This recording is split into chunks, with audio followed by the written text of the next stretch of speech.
Quantas vezes alguém, um olhar, uma palavra, um silêncio, te empurrou para fora do centro da sua própria vida e você sequer percebeu que cedeu o trono? Haja como se nada te afetasse e torne-se dono da sua própria vida. Não falo de virar pedra, falo de escolher no meio do fogo onde vai colocar a mão. Quando eu digo haja como se nada te afetasse, quero que você entenda a diferença entre anestesia emocional e soberania interior. Uma coisa é fechar a porta para sentir.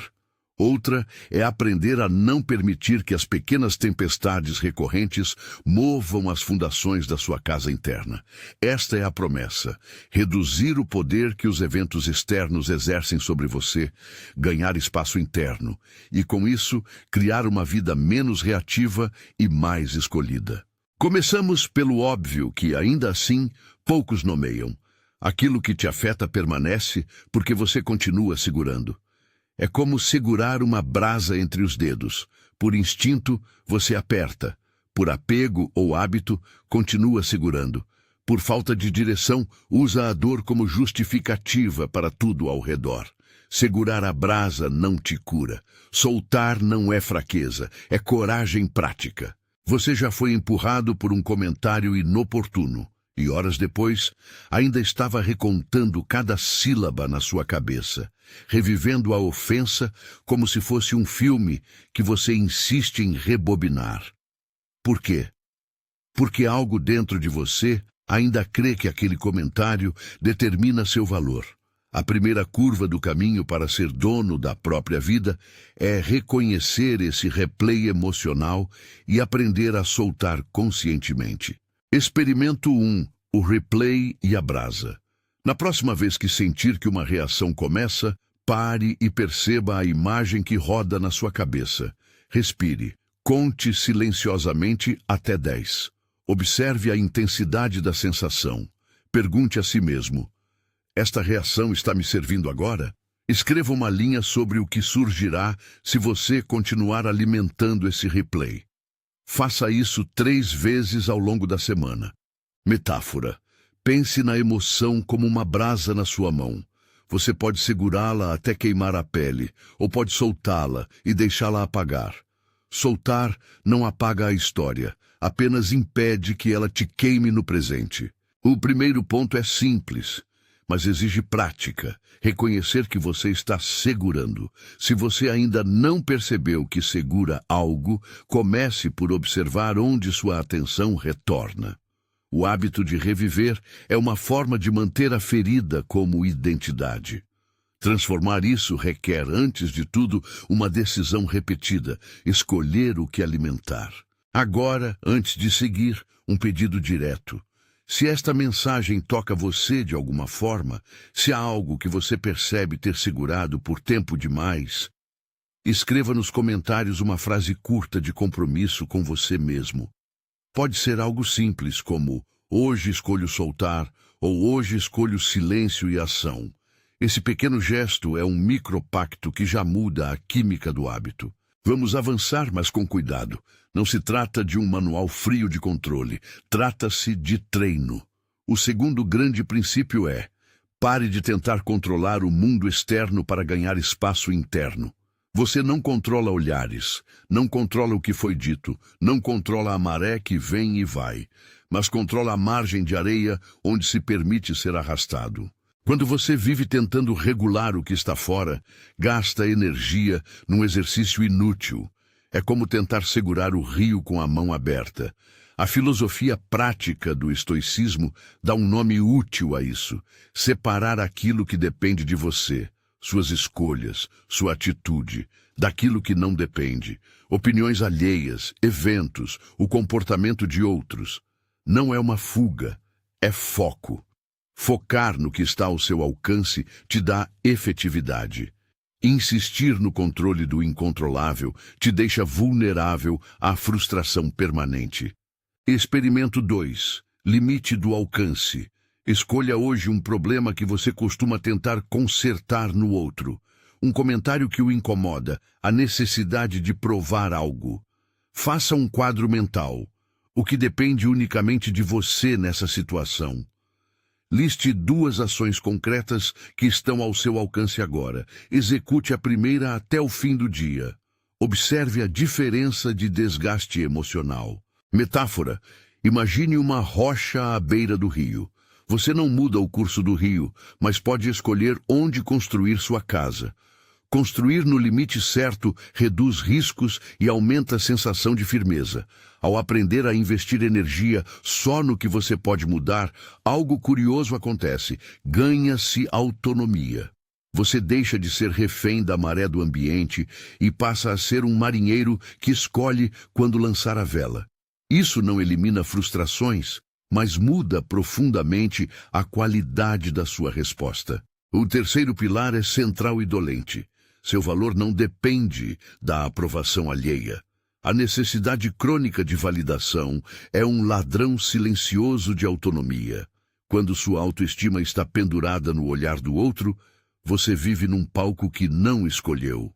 Reconheça: a busca por aprovação muitas vezes nasce de uma ferida antiga. Talvez quando você era pequeno, uma palavra ou silêncio confirmou que ser você não bastava. Essa ferida instrui o adulto a adaptar-se para merecer afeto, reconhecimento, sobrevivência emocional. A cura não é apagar a ferida, é desarmá-la. Ensinar-se que seu valor tem raiz interna. Experimento 3. Microtribunal da aprovação. Durante um dia inteiro, repare em cada ação que você ajusta, esperando uma reação externa. Um like, um sorriso, uma confirmação. Anote 3 dessas situações. Para cada uma, responda: o que eu faria se não ligasse para a opinião alheia? Escolha uma ação autenticamente sua e faça sem buscar confirmação. Observe o desconforto e a liberdade. Metáfora: sua identidade é uma rocha. A aprovação é um musgo que cresce nela. Remover o musgo não quebra a rocha, apenas revela sua forma original. Quarto princípio: o silêncio é força estratégica. Quando você responde por impulso, muitas vezes transforma fogo em incêndio. Aprender a usar o silêncio é aprender a criar intervalos, corredores onde a razão e a intencionalidade circulam. Silêncio não é sumiço. Silêncio é escolha. O silêncio estratégico permite que você observe o tom, o motivo, o contexto. Em vez de replicar a agressão com outra agressão, o silêncio permite que você recicle energia em algo útil: refletir, planejar, proteger seus limites. Silenciar é também uma forma de poder. Não se trata de se submeter, mas de se posicionar com controle. Experimento 4. O silêncio de 60 segundos. Na próxima provocação, não responda imediatamente.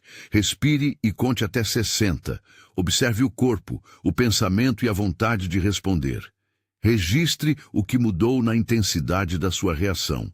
Repita o exercício 3 vezes na semana. Metáfora: quando você fica em silêncio, é como recuar para a margem do rio. Vê a correnteza com clareza e escolhe melhor onde pisar. Importante: silêncio não significa tolerar abuso. Se alguém usa silêncio estratégico para manipular, ou se o silêncio se torna desculpa para não agir em sua proteção, a estratégia falha. Em casos de abuso ou violência, é preciso ação concreta. Afastamento, busca de ajuda profissional, medidas legais quando necessárias. Soltar não é aceitar dano. Soltar é deixar de carregar o dano como identidade para poder agir com eficácia.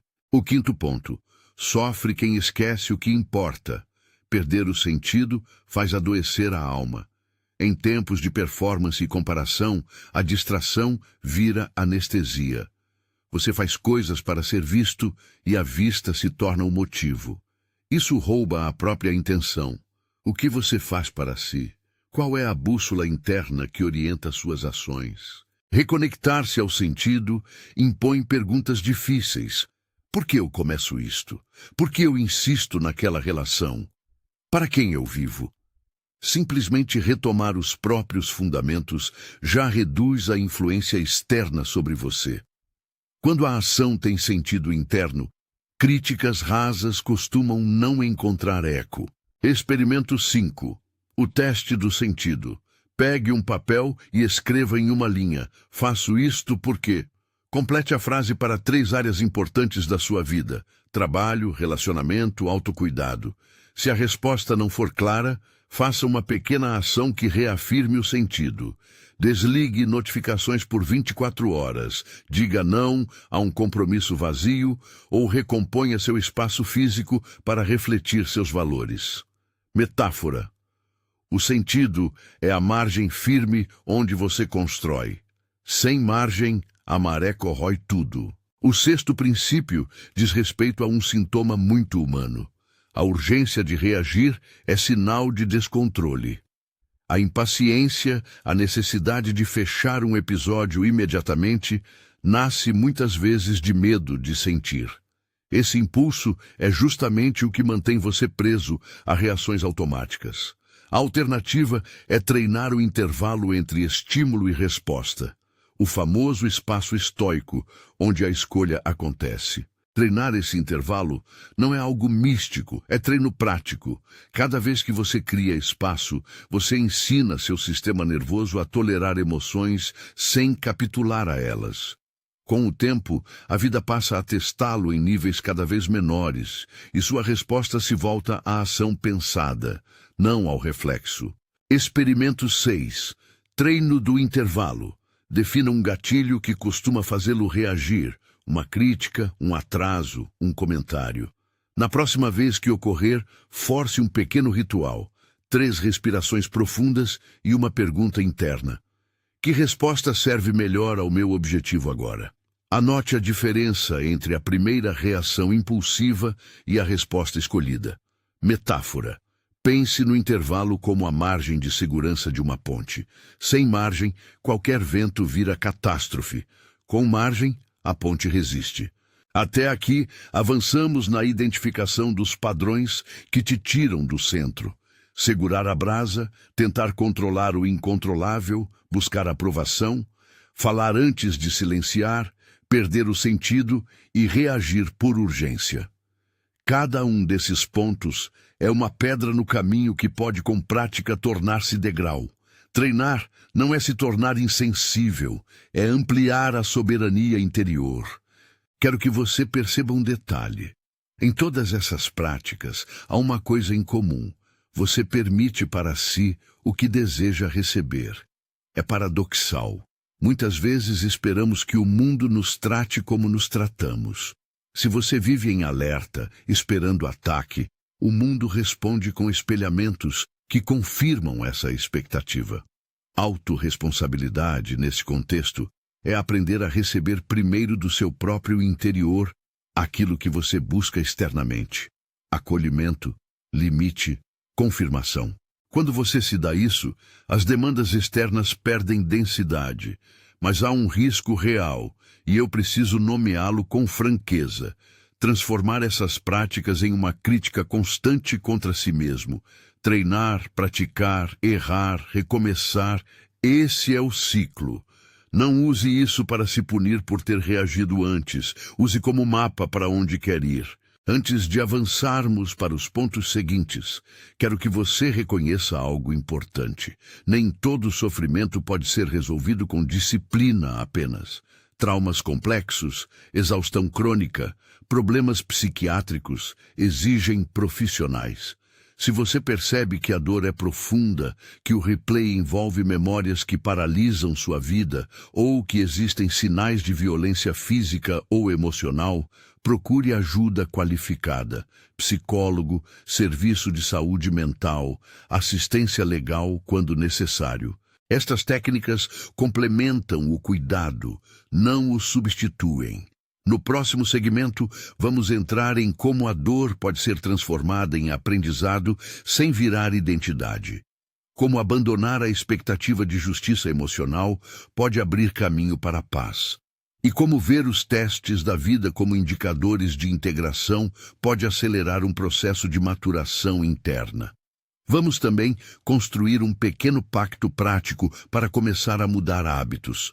Algo que você escreverá e repetirá pelos próximos 7 dias. Mas antes de seguir, observe por um minuto a paisagem interna que se abriu até aqui. Você já viu a brasa que segura? Já reconheceu a rocha que é sua identidade? Já experimentou o silêncio estratégico por 60 segundos? Cada uma dessas pequenas práticas é um sinal de treino, não é espetáculo, é acúmulo. E o acúmulo com o tempo muda o terreno. Eu retorno com você, então, para olhar mais de perto o que acontece quando a dor tenta se estabelecer como identidade. Quando a ferida vira história central, quando você se identifica com o papel de ofendido, de injustiçado ou de vítima constela, a recuperação estaciona. Por quê? Porque a ferida ganha sentido próprio e passa a ditar decisões. A tarefa, então, é desinflar a centralidade da dor sem apagar a memória. Mantê-la como lição, não como sobrenome. Experimento 7. A dor como ponte, não como casa. Escolha uma dor que você sente atualmente e escreva 3 coisas que ela te ensinou. Pode ser vulnerabilidade, limites, compaixão. Em seguida, escreva uma ação concreta que te permita usar esse aprendizado em algo positivo nos próximos 7 dias. Faça este exercício sem se culpar. Metáfora. Imagine a dor como uma ponte sobre um rio. Você atravessa a ponte levando lições, não acampa nela para sempre. Nesse processo de integrar, você se depara com uma tentação comum: esperar que o outro pague pelaquilo que fez. A expectativa de justiça emocional é natural. Queremos que haja correção, reconhecimento, reparação. Porém, manter essa espera viva o tempo todo é viver sob uma sentença que apenas prolonga seu desconforto. Abandonar a expectativa de justiça emocional não significa negar direitos. Significa escolher a paz antes que a outra pessoa mude. Ao decidir soltar a expectativa, você não legitima a ofensa. Você retoma a energia. A justiça pode ou não acontecer, e muitas vezes, quando ela acontece, não transforma a dor interna. Sua decisão de libertar-se dessa espera é um ato de soberania. Experimento 8. Libertar a expectativa. Identifique uma situação em que você espera reconhecimento ou desculpa.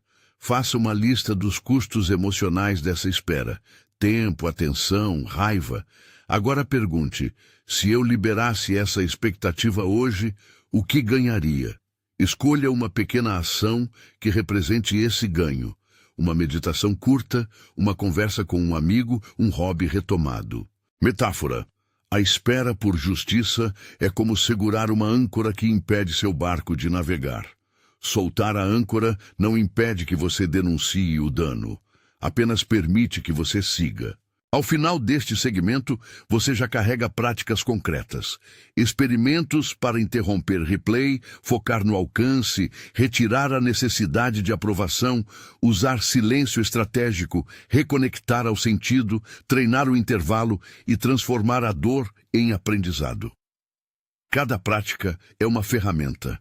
E ferramentas usadas com tempo constroem uma oficina interna resistente. Ainda há muito caminho. Há casos em que o mundo insiste em testar exatamente as áreas em que você vacila. Há momentos em que a alma adoece por falta de recolhimento. E há a urgência de aprender a ficar só, sem aceitar qualquer companhia, apenas para não se sentir vazio. Tudo isso vem adiante, e nestes próximos passos precisamos aprofundar exercícios, trazer metáforas que aguentem o peso da experiência e, sobretudo, preparar o pacto que marcará sua ida da teoria para a vida. Se até aqui alguma das práticas soou simples demais para a sua dor, saiba que a simplicidade é uma virtude prática. Pequenas repetições constroem o músculo da escolha. Se, pelo contrário, você sentiu resistência, saiba que essa resistência é matéria-prima. É onde o crescimento acontece. Agora respire e pergunte a si mesmo: o que você estaria disposto a experimentar por 7 dias para recuperar um pouco do controle sobre sua vida emocional? Anote a resposta. Não precisa ser grandiosa. O pacto que construiremos será curto, repetível e honesto. Um compromisso prático, não uma promessa grandiosa. O caminhada segue. Ainda temos a aprender a permitir interiormente aquilo que desejamos receber, a entender como o mundo nos testa, a reconhecer quando retirar-se é saúde e como cultivar solitude torna-nos seletivos, não solitários. Seguiremos por esses caminhos com firmeza e compaixão, porque agir como se nada te afetasse é, antes de tudo, aprender a escolher no calor da situação. Escolher ser dono da própria vida. 9. Ninguém pode te dar aquilo que você não permite interiormente. Esta ideia costuma chocar, porque esperávamos que o mundo completasse o que falta em nós. Esperamos afeto, segurança, reconhecimento, e quando isso não chega, acreditamos que o problema está do lado de lá. Parte disso é verdade. Há pessoas que ferem, ambientes que desrespeitam, momentos em que a vida não oferece o que precisamos. Mas há outra verdade, menos óbvia. A recepção é um ato interno. Você é o filtro pelo qual o mundo passa. Se por dentro há uma janela fechada, tudo o que bate do lado de fora ecoa sem entrar. Se a janela está quebrada, tudo entra como tempestade. Isso não é uma acusação. É um convite para a autorresponsabilidade. Autorresponsabilidade não significa que você é culpado por tudo que aconteceu. Significa que você tem agência sobre como acolhe, sobre o que permite internalizar e sobre como se protege. Permitir-se interiormente aquilo que deseja receber é como abrir, por escolha, a janela no dia certo. Nenhuma insensatez que deixa o vento levar móveis, nem um fechar absoluto que impede a luz. É um equilíbrio cuidadoso, consciente. Experimento 9. Permitir por etapas. Escolha uma necessidade que você identifica claramente. Afeto, atenção, reconhecimento profissional. Divida em 3 passos pequenos. 1. Identifique qual linguagem externa costuma sinalizar essa necessidade. 2. Ofereça para si mesmo internamente a confirmação que você espera. Pode ser uma frase, um lembrete escrito. 3. Permita intencionalmente aceitar uma oferta externa. Se a oferta vier, observe. Como seu corpo reage. Anote uma sensação que mudou. Faça este exercício durante 3 interações ao longo da semana. Metáfora. Permitir é como abrir a comporta de um dique com controle. Se abrir demais, alagamento. Se não abrir, a água estagna. A habilidade consiste em medir o fluxo. Pequeno gancho. Se você quer testar isso agora, pense em alguém que raramente te elogia. Prepare mentalmente uma resposta interna. Uma frase de acolhimento para você. E mantenha-a pronta antes da próxima conversa. Não é negar a importância do gesto alheio. É não depender dele para existir. 10. O mundo te testa onde você ainda vacila. Observe as repetições, situações que se repetem, padrões que trazem desconforto recorrente. Esses testes não são punições, são indicadores de pontos não integrados. Um relacionamento que sempre termina na mesma discussão, um chefe que sempre ativa seu medo da incompetência, um amigo cuja ausência reabre uma ferida antiga. Tudo isso aponta para um território interno que ainda não foi acolhido, trabalhado ou reafirmado. Quando você passa a ver os testes dessa forma, o sofrimento muda de tom, deixa de ser apenas azar e se torna matéria-prima. Isso não diminui a dor do momento, mas dá um mapa. Em vez de gastar energia tentando consertar o outro, você questiona: o que isso me mostra sobre mim? Que limite ainda não está posto? Qual valor meu não foi afirmado? Experimento 10. Diário de testes. Durante 7 dias, registre cada situação que se repetir e que te abale. Para cada evento, anote onde isso já aconteceu antes, qual foi a sua reação padrão, o que você poderia fazer diferente da próxima vez. Ao final da semana, identifique um padrão e escolha uma ação concreta para interrompê-lo. Pode ser expor um limite, pedir ajuda, delegar uma tarefa, sair de uma conversa. Metáfora. Imagine o mundo como um campo de treinamento. Os testes são pesos que aparecem no solo na mesma trilha. Ou você aprende a pular, ou aprende a construir um degrau. Transição curta. Reconhecer os padrões reduz surpresa. E reduzir surpresa é reduzir reatividade. 11. A alma adoece quando você não se retira. Há uma cultura que celebra movimento constante, produtividade ininterrupta, disponibilidade. Mas a saúde emocional exige ciclos, atividade e repouso, exposição e recolhimento, dar e receber. Retirar-se não é fugir, é recuperar energia, recompor sentido, reintegrar fragmentos que a vida desarrumou. A retirada pode ser um fim de semana sem redes sociais, uma semana de férias reais, uma leitura que não tenha objetivo utilitário, ou simplesmente um ritual noturno que recoloque você em si mesmo. Recolhimento é um ato de prevenção.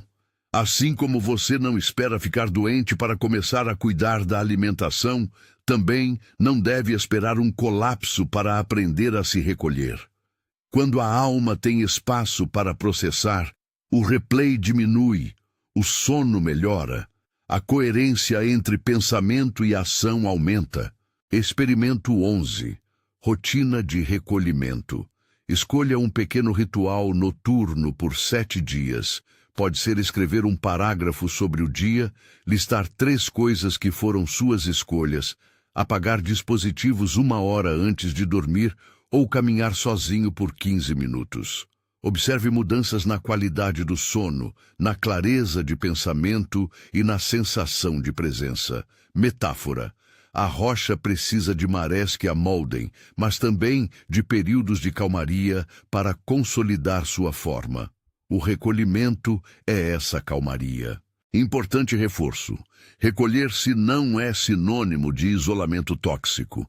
Se o recolhimento vira desculpa para evitar relações necessárias ou para não encarar problemas, é hora de reavaliar. Recolher-se é uma estratégia sábia quando usada para restabelecer limites e clareza. Não é um esconderijo. 12. Quem não aprende a estar só, aceita qualquer companhia. Solidão escolhida e solitude fértil são diferentes de abandono. Estar só é uma habilidade pouco cultivada numa cultura que glorifica conexões incessantes. Quem tem medo da própria companhia tende a preencher vazios com relações frágeis. Aceita presentes mal costurados apenas para evitar o desconforto de ficar só. Aprender a gostar de estar consigo é aprender a ser critério. Escolher amizades, parceiros, trabalhos pela qualidade, não por medo de ficar vazio. A solitude bem vivida desenvolve autonomia emocional, criatividade e senso crítico. Ensina você a escolher companhia que soma, não apenas que distrai. Crianças que aprendem a brincar sozinhas desenvolvem recursos internos semelhantes. Adultos que aprendem solitude têm menos probabilidade de ceder a dinâmicas tóxicas por medo de perder companhia. Experimento 12. Sábado de solo. Qualificado, reserve um sábado ou parte dele para estar sozinho com um plano leve. Manhã para caminhar, tarde para ler algo que sempre quis, noite para cozinhar para si. Sem trabalho, sem tentativas de conexão obrigatória. Após o dia, escreva 3 coisas que você fez porque quis, não por externo. Repita a experiência uma vez por mês. Metáfora. A maré puxa e empurra. Se o barco está sempre colado a outro, nunca experimenta seu acabamento. Solitude é a maré que revela o casco. Pequeno gancho, se este exercício soa impossível por medo, comece com 20 minutos. Às vezes, a porta para a solitude é um corredor curto de tempo. Agora que caminhamos pelos 12 princípios, é hora do pacto. Este é o clímax prático, algo breve, concreto e repetível, que você pode carregar no bolso, anotar no espelho, sussurrar no peito quando a maré bater. Pacto de 7 dias. Escolha uma frase curta que contenha intenção e ação. Minha sugestão, inspirada no título que você trouxe, é esta. Hoje escolho não ser movido. Sou dono da minha vida. Simples, direta, humana. Ela não promete imunidade, nem nega a dor. Ela é um lembrete de autoridade interna. Ritual do pacto. 1. Escreva a frase num papel pequeno. Coloque no bolso ou em um local visível. 2. Durante 7 dias, ao acordar e antes de dormir, repita a frase em voz baixa ou mentalmente. 3. Escolha uma mini-ação diária que confirme a frase. Pode ser o experimento do silêncio, o exercício do intervalo, dizer não quando algo lhe rouba energia, permitir um elogio sem minimizar. 4. No 7º dia, escreva uma linha sobre o que mudou. Um sentimento, uma atitude, uma situação diferente. Pequeno lembrete prático. Não use o pacto como mais uma cobrança. Se em algum dia você reagir automaticamente, observe sem julgamento e retome. O objetivo é treinar o músculo da escolha, não provar perfeição. Metáfora do pacto. Imagine que você está treinando um jardim. As sementes são os experimentos, a terra é sua rotina. O pacto é a rega que você promete manter por 7 dias. Algumas plantas respondem rápido, outras demoram. O importante é regar com constância. Antes de seguir para a conclusão, vamos alinhar cuidados e limites essenciais, porque a autonomia pessoal anda junto com responsabilidade real. Algumas situações exigem mais do que prática: violência, abuso, manipulação sistemática, exaustão clínica. Nestes casos, as ferramentas que ofereci ajudam na compreensão, mas não substituem medidas de proteção. Se você está em perigo imediato, procure serviços de emergência, linhas de apoio e medidas legais. Se há abuso emocional persistente, busque um profissional qualificado e segurança prática. Amigos de confiança, família, organizações de proteção. Reforço: soltar não é aceitar dano. Soltar é liberar a carga emocional que te impede de agir com clareza para se proteger. Às vezes, soltar é escolher ir embora. Agora, algumas orientações detalhadas para integrar tudo que vimos na rotina sem sobrecarregar. 1. Escolha 3 práticas para manter por 1 mês. Não precisa adotar tudo de uma vez. Por exemplo, A. Intervalos intencionais. 3 respirações antes de responder. B. Silêncio estratégico em conversas carregadas. C. Ritual de recolhimento noturno. Mantenha um registro simples, uma linha por dia dizendo se praticou ou não. Isso cria responsabilidade sem grandiloquência. 2. Faça revisões semanais. Aos domingos, por 15 minutos, reveja o que funcionou, o que causou desconforto e ajuste. Pequenas correções evitam frustrações grandes. 3. Busque apoio. Um amigo fiel, um grupo de leitura sobre autocontrole, um coach ou terapeuta podem acelerar o aprendizado. Compartilhar progresso é motivador. Pedir ajuda não é fraqueza. 4. Seja gentil consigo mesmo. Mudança profunda exige repetição. Quando emergir a velha reação, trate-se como faria com alguém querido, com curiosidade, não com castigo. Exemplo prático longo. Pequena história ilustrativa sem nomes reais. Imagine alguém que sempre se sentiu invisível no trabalho. A cada reunião, espera reconhecimento que não vem. Antigamente, essa pessoa explodia ao ser ignorada, queimando pontes. Ao aplicar os princípios, começa pelo experimento do sentido. Pergunta-se por que entrou naquele projeto. Redescobre que sua motivação era aprender e crescer, não ser vista. Então define um limite. Decidirá apresentar resultados concisos em reuniões e registrar feedbacks por escrito. Treina o intervalo. Respira antes de responder quando se sente diminuída. Permite-se recolher. Reduz jornadas extras e gasta fins de semana em atividades que recarregam. Ao final de algumas semanas, a reação impulsiva diminui. A pessoa não deixou de desejar reconhecimento, mas parou de depender dele para se mover. O ambiente não mudou completamente, mas a relação com o ambiente, sim. Essa transformação vem de pequenos atos repetidos, não de mágica. Mini ganchos práticos para o seu dia. Antes de responder a uma crítica, faça a pergunta interna: qual resposta melhor serve ao meu objetivo agora? Quando sentir o replay trocar de canal, escreva uma linha sobre o que nutrirá em você, não sobre o que consumirá mais sua energia. Ao receber um elogio, responda apenas obrigado e respire a sensação completa por 3 segundos. Agora, retorno ao pacto com um aprofundamento. Repetir a frase não é ritual vazio. Ela funciona como uma âncora cognitiva que traz o seu sistema nervoso de volta ao centro. Para potencializar, junte uma ação corporal. Enquanto diz a frase, coloque a mão sobre o peito ou note a planta do pé apoiando no chão. Corpo e palavra juntos consolidam a mudança. 7 dias de desafio prático. Sugestão de agenda. Dia 1. Comprometa-se com a frase e execute Experimento 1. Replay e brasa. Dia 2. Faça o limite do alcance. Experimento 2. E anote uma ação.